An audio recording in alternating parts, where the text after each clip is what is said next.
Good news! Finally, universal basic income will be trialled in England.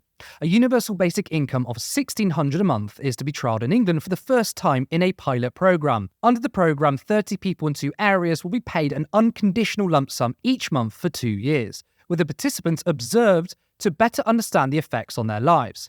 2 places in England have been selected for the micro-pilot scheme: Central Jarrow in North East England and Grange, East Finchley in North London.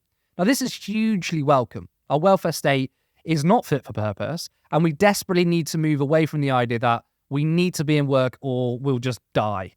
This will radically transform the lives of millions. The first thing is that it will remove so much stress from those who are in between work or even starting a new job where there's that period where you go without a wage for a month. It also opens up the conversation around the nature of work. Most people want to work. Most people want to contribute to society. However, what people don't want is being forced to take crap, low-paying, precarious work that they viscerally hate just to survive. Everyone, and I mean everyone, has something important to contribute. Yet we take that away from people who are forced into menial, pointless, valueless work with no freedom really to pursue their dreams.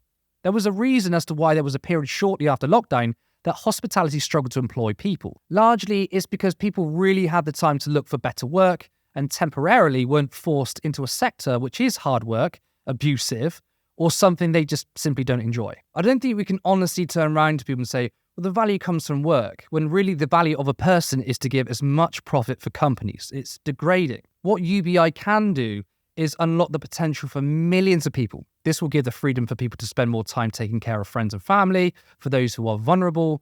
It gives space for those who want to upgrade their skills, their passions.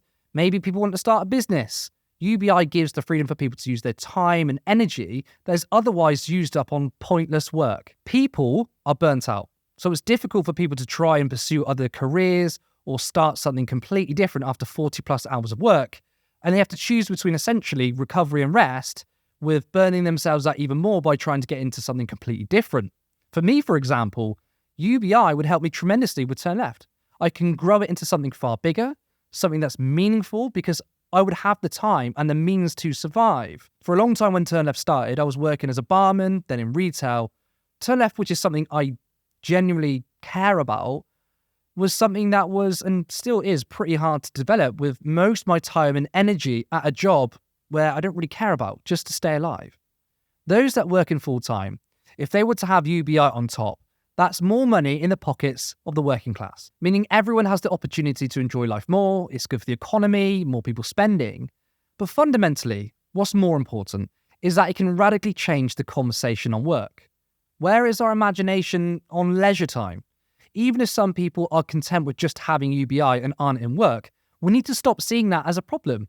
We should celebrate leisure and happiness. If people feel like they don't want to work full-time, but rather spend time with friends and family, travel, learn a new language, these are things we should surely strive for. We're in the year 2023. Life is supposed to be easier, better. We should strive for a far better balanced life between work and just having fun and enjoying the very short time that we have on this planet.